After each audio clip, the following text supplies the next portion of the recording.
semuanya, jadi hari ini aku akan memberikan langkah-langkah dan juga strategi bagaimana kita dapat mencari informasi yang kredibel di internet dan di era digital sekarang.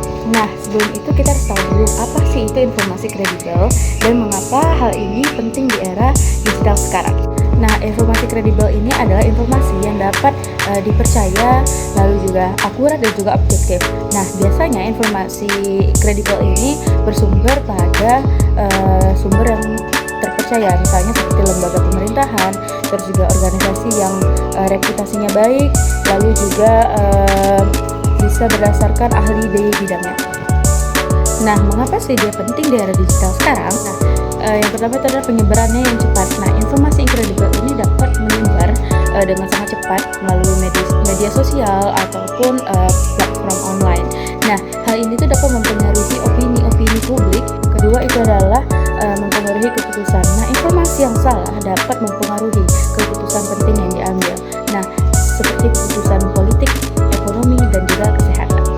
Nah, informasi yang kredibel ini juga dapat merusak reputasi individu, perusahaan, terus juga organisasi, sehingga misalnya ada berita palsu mengenai seseorang atau sesuatu yang dapat menyebabkan dampak jangka panjang yang serius. Nah, selanjutnya adalah kehilangan kepercayaan. Nah, jika publik tidak dapat membedakan antara informasi yang sah dan juga informasi yang salah, kepercayaan terhadap media dan sumber tersebut bisa menurun secara signifikan. Nah, setelah kita tahu mengapa informasi kredibel ini penting di era digital sekarang, nah aku mau tahu kalian bagaimana sih cara mencari informasi kredibel di internet melalui Google Scholar. Kita langsung aja ke langkah-langkahnya. Oke guys, jadi di sini kalian buka aja Google kalian. Nah, di sini tekan aja keywordnya Scholar. Nah, ini udah keluar Google Scholar. Langsung aja kita tekan lagi. Nah, di sini kalian bisa ketik keyword kalian tuh ingin cari materi tentang apa. Nah, misalnya di sini aku mengenai literasi digital. Nah, keluar deh semua materi-materi, artikel dan juga buku mengenai literasi digital. Banyak banget loh guys materi-materinya. Nah, di sini kalian bisa ambil materi dari jurnal dan juga buku di dalamnya. Nah, di sini ada rentang waktu. Ya, misalnya kalian ingin mencari artikel dari rentang waktu tahun 2015 sampai 2025 nih. Kalian bisa sesuaikan dengan kebutuhan kalian. Misalnya di sini aku cari yang tahun 2015 sampai tahun 2025.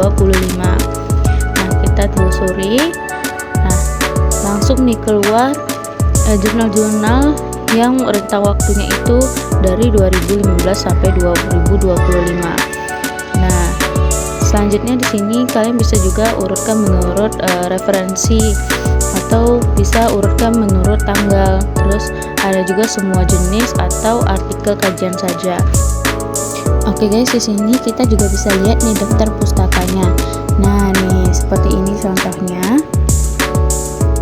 Tuh, kita bisa lihat langsung seperti apa daftar pustakanya.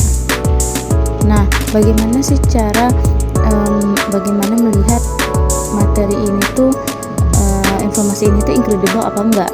Nah, misalnya kita lihat dari akurasi dia tuh sesuai dengan fakta apa enggak, terus ketetapan datanya akurat atau enggak, kayak gitu. Nah, untuk otoritas dia itu kita bisa lihat dari kualifikasi penulisnya, terus reputasi penulis, terus juga kita lihat dari objektivitas apakah dia sesuai dengan fakta apa enggak. Nah, terus keterkiniannya dia tuh apakah sesuai dengan perkembangan zaman atau enggak. Nah, kalau kita lihat dari cakupan apakah informasi tersebut sesuai dengan topik yang dibahas. Nah, jadi dengan kriteria-kriteria yang disebut tadi, kita bisa lihat nih bagaimana informasi tersebut adalah informasi kredibel yang akurat, objektif, dan juga relevan.